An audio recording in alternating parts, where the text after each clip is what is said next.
Niggas really mad they can't stop us. Hello les gars, aujourd'hui épisode numéro 2 du sauvetage de bac de chez Steve. Là je suis à la maison, je suis en train de bosser un petit peu sur tout ce qu'il y a à faire. Je vous avoue qu'il y a énormément de choses à faire. Si vous étiez tous avec moi là, je vous demanderais, ouais, donnez-moi un coup de main les gars, parce que franchement c'est chaud.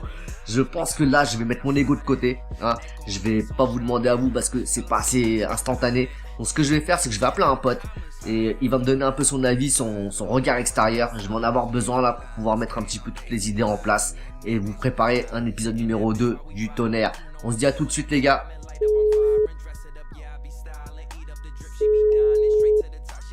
Salut Jake, comment ça va? Hey, ça va bien? Ça va, écoute, là j'essaie de sauver un aquarium là. C'est une catastrophe. Je suis allé chez la personne, il s'appelle Steve. Il avait un bel aquarium avant et là il a fait un déménagement. Tout est parti en cacahuète, comme on dit en France. L'eau elle est tombée, c'est l'hiver ici, l'eau elle est tombée, la température est descendue très très bas. Il est descendu à 13 degrés. Et son aquarium, il est pas sécure, tu as l'électricité partout, il y a de l'eau partout. Et c'est rempli d'aptasia. Il y en a partout. Quand je rencontre tellement foutu, c'est bien temps pour faire quelque chose comme un recette, un reset. Ok. Redémarrage, je ne sais pas comment Ouais, exactement. nous on dit reset. On dit reset.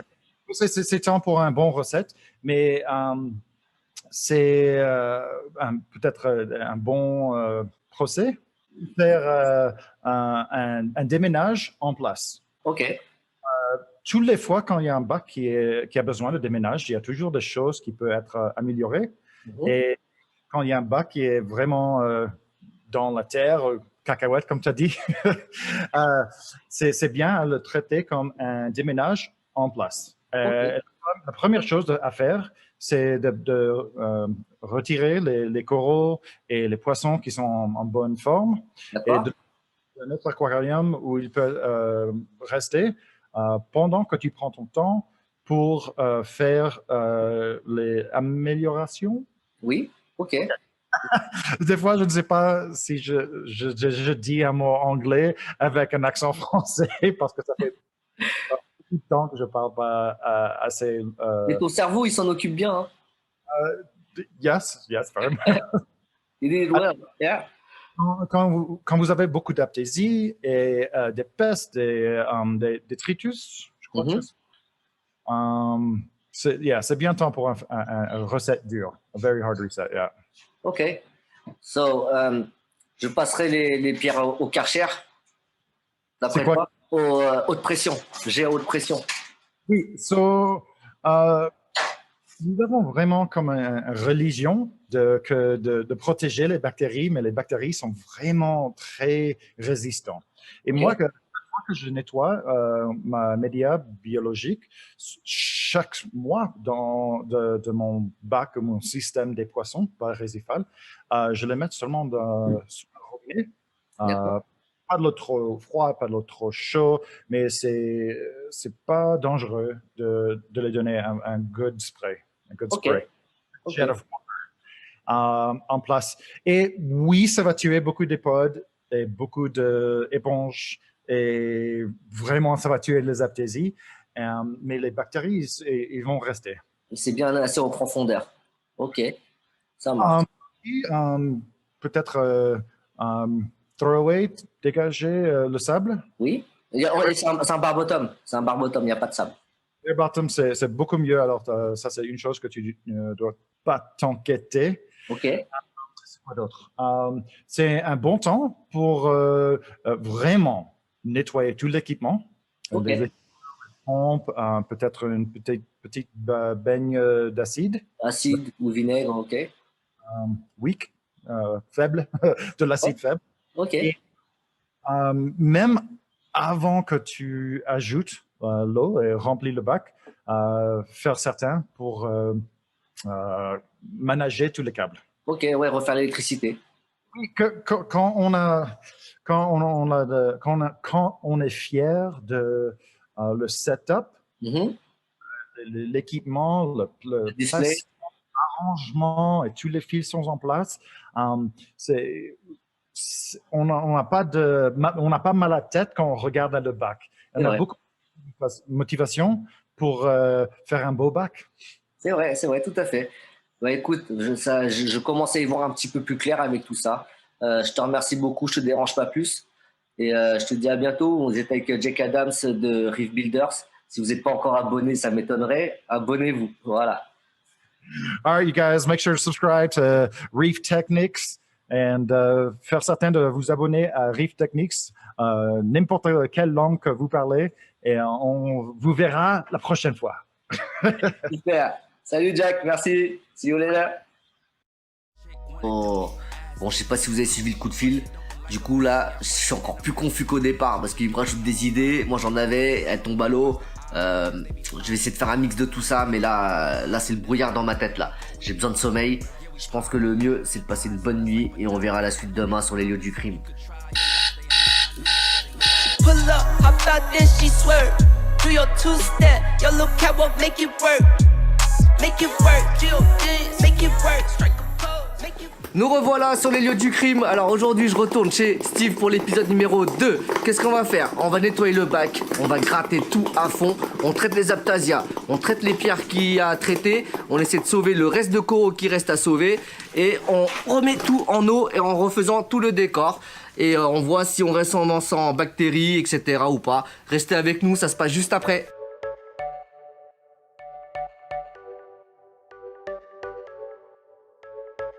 You're a rebel, getting into trouble. You are kinda like a fire, like a fire, like a fire. Unpredictable, so original. You are never backing down, backing down, backing down. That's what I like about you. So dangerous, I get this rush when I'm with you. I go all in to lose or win. Build things up to knock 'em down. It's the way we keep our high, moving like a hurricane. There will come a time for when we can wash away your sins, settle down, but until then, we're like a hurricane.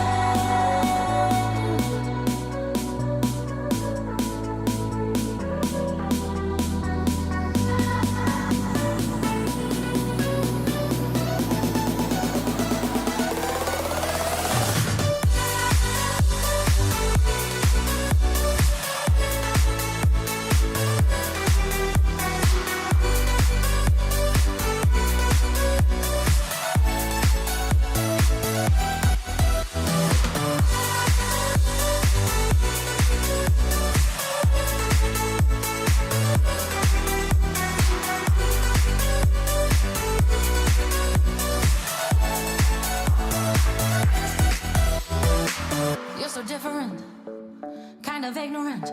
You don't care what people say, people say, people say. I'm going crazy for you, baby.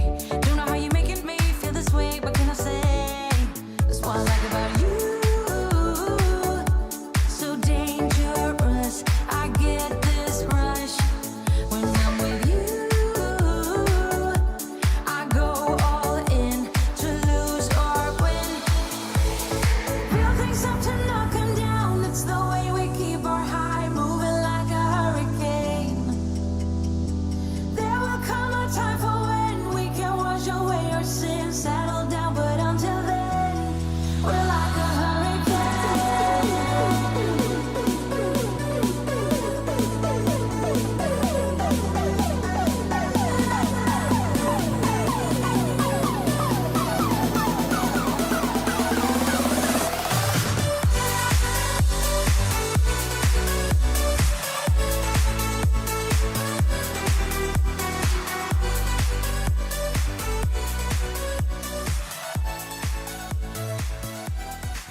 Bon alors les amis, on a commencé par traiter les aphtasias en premier, avant de tout refaire. On a commencé par faire un petit traitement à base du produit Royal Nature, qui est pas mal du tout. On fait pas de pub, mais c'est un bon produit, ça marche super bien. Ça ressemble énormément à ce qu'on peut faire à la maison soi-même avec de l'hydroxyde de calcium et de l'eau osmosée. Alors petit conseil, si jamais vous faites votre produit vous-même, il faut que ça soit super compact. Faites super attention à y aller progressivement pour pas avoir des grumeaux. Bien mélanger, et pour que le mélange il se fasse bien, je vous conseille de chauffer l'eau. On peut aussi traiter, alors soit en piquant l'aptasia directement à l'eau oxygénée, Moi, j'ai pas trouvé ça super efficace non plus. Par contre, il y a plus d'efficacité quand vous traitez directement la pierre comme ça en versant l'eau oxygénée sur les Aiptasia. Et enfin, pour celles qu'on va pas réussir à atteindre, on va y aller avec un mélange d'eau. Alors, super important, on mélange l'acide à l'eau et pas l'inverse, d'accord? On a fait un petit bidon comme ça et ça nous a permis de passer directement quelques Aiptasia où on n'avait pas accès dans la surverse avec le mélange d'eau et d'acide. Précaution à prendre, mettez des lunettes et mettez des gants. Faites super attention aux projections. Personnellement, je me suis déjà pris de l'acide pur dans les yeux. C'est super désagréable. J'ai fait un tour aux urgences ophtalmiques. Après, heureusement, il paraît que, d'après mon ophtalmo, que les produits acides sont quand même moins dangereux que les produits basiques. Voilà. Donc faites super attention. Tout ce qui est javel et tout, c'est plus dangereux que les acides. Donc Steve, après, ce qu'on a fait, c'est qu'on a gratté la coralline. On est d'accord? Ouais. T'en as chié, non? Ouais, ça va. Je crois qu'elle était un peu morte, hein, mais elle est partie vite. Mais... Ouais, c'est parti assez vite. Petit truc. Nous, contrairement à vous, on a été équipé d'un aspirateur d'une certaine marque qui permet en fait d'aspirer aussi bien l'eau que la poussière. Ça a été super efficace et super pratique pour nous. Donc d'habitude, on y va en siphonnant. Là, ce qu'on a fait, c'est qu'on a réussi à passer dans les endroits, à aspirer même de l'eau avec et aspirer toute la sédimentation qu'il y avait par terre. C'est super pratique. Renseignez-vous sur le produit. Si jamais vous voulez gagner du temps et que vous avez des gros déménagements comme ça à faire, c'est super efficace. Après le grattage de la coralline, on a vidangé le bac. On a sorti toute la flotte. On a fait un gros changement d'eau. Je crois que dans l'ordre de 80%. On a sorti les PV. On les a traités au Karcher après parce qu'il y avait quand même pas mal d'Aiptasia partout. C'était contaminé. La plupart ont été passés au Karcher. Alors au niveau de la décante, ce qu'on a fait, on a commencé à la gratter avec une lame. Puis on est passé aussi à l'acide au fond parce qu'il y avait des résidus de KH qui ne partaient pas. On a fini par nettoyer le tout à l'éponge magique pour ensuite vidanger tout ça, mettre l'eau à la poubelle. On a sorti la décante, on l'a passé au Karcher directement parce qu'il y avait des parties qui n'étaient pas accessibles à la main et on a des compartiments qui sont assez fins et il restait pas mal de résidus d'algues, on n'en voulait plus. Alors ce qu'on a fait, Steve il a passé un gros coup de Karcher dedans. Et voilà, on l'a remise en place après. On a procédé à la remise en eau du bac et de la décante et on a laissé tourner tout ça. Ce qu'on va faire là, en deuxième partie, on va attaquer tout ce qui est électricité. On va déporter toute l'électricité qu'il y a ici. On va étiqueter les prises une à une, histoire de savoir à quoi on a affaire à chaque fois. Si jamais il a besoin de débrancher la pompe de remontée ou une résistance de chauffage ou quoi que ce soit, il aura directement le nom de la prise sur l'étiquette. Il aura juste à débrancher sans avoir à chercher, tiens, qu'est-ce qui est où, ça va où, c'est quoi. Ça va être une prise de tête. Donc là, il va gagner énormément de temps et d'efficacité avec ça. On va tout remonter dans le meuble là-bas, déporter, afin de sécuriser tout ça de l'humidité. Et on va inverser le bidon d'eau osmosée qu'il y a là-haut. Donc là-haut, il avait le bidon d'eau osmosée. Ce qu'on va faire, c'est un peu dangereux parce que c'est un petit peu au-dessus de la partie électrique quand même. Donc ce qu'on va faire, c'est qu'on va switcher les deux parties et on va mettre l'électricité en haut et la flotte en bas. Ça sera plus sécure. Alors au niveau du décor, on a joué sur un décor un peu plus aéré là-haut pour accueillir une population plutôt LPS, c'est ça Steve? Ouais. Tu m'avais dit, voilà, tu m'avais dit que tu voulais un peu moins de zoanthus, un peu moins de mou et que tu voulais plutôt du LPS. 2-3 ultras qui vont doucement en développement. Ouais. De toute façon, à partir du moment que je vais te ramener les coques, que tu as déposé chez moi en sauvegarde, ça va tout de suite habiller un petit peu plus le décor qu'on a là-haut. Là, ce qu'on a fait, c'est qu'on a viré une partie des pierres qu'il y avait là-haut, on en a mis des neuves. On avait déjà nettoyé au préalable à l'acide, qu'on a rincé ensuite à l'eau. Et là, on a rajouté toutes les PV qu'il y avait là-haut, qu'on a passé au Karcher, qui sont propres. Ok, et je lui ai ramené une boule de kétomorpha qui vient de la maison. La kéto, elle est là pour épurer. Les pierres qui sont là vont assurer le rôle de support bactérien, pour histoire de compenser un peu le manque qu'il y a là-haut et l'espèce de rafraîchissement des pierres qu'on a fait.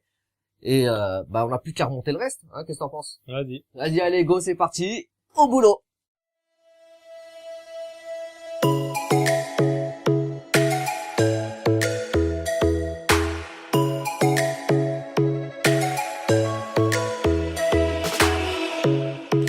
Strikes by my window, hits my chest right in the morning, like a warning. Could have slept here for days. I felt your heartbeat, felt your mouth breathe, but it's not real. We were close to see the sun, but clouds got in our way, and so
Bon voilà les amis, grosse journée aujourd'hui hein, donc comme vous avez dit en arrivant, bah, on a tout démonté, on a refait le décor, on a tout gratté, on a traité les Aiptasia, on a essayé de préserver le vivant qui était encore en place parce qu'il restait encore un peu de vivant. On a fait la décante à fond, on a nettoyé, on a changé l'écumeur, on a remis en place le Bubble King, on a remis en place la pompe de brassage qui était plus active jusqu'à maintenant. Et on a fait quoi encore? Ah, on a démonté l'ancienne, enfin sa rampe de dépannage, on a remis les GHL en route. Et du coup, bah au lieu de faire épisode 2 et épisode 3, je vous ai fait un seul épisode normalement. Steve, qu'est-ce que t'en penses? Ah, on a chié quand même hein. Moi je trouve ça pas mal. Le rendu il est bien. Le rendu est pas mal hein. Ouais. Bon voilà les amis, on va clôturer l'épisode d'aujourd'hui. Je vous donne rendez-vous sur le prochain épisode. N'oubliez pas de vous abonner, liker et commenter. Dites-nous ce que vous en pensez, comment vous aurez géré ça. Si vous avez d'autres questions et tout, n'hésitez pas aussi à les poster en commentaire. J'y répondrai dès que je peux. Steve, on se dit à bientôt. Vas-y. Moi je dors ici, ok? Merci pour le coup de main. Allez ciao mon pote. Salut gros.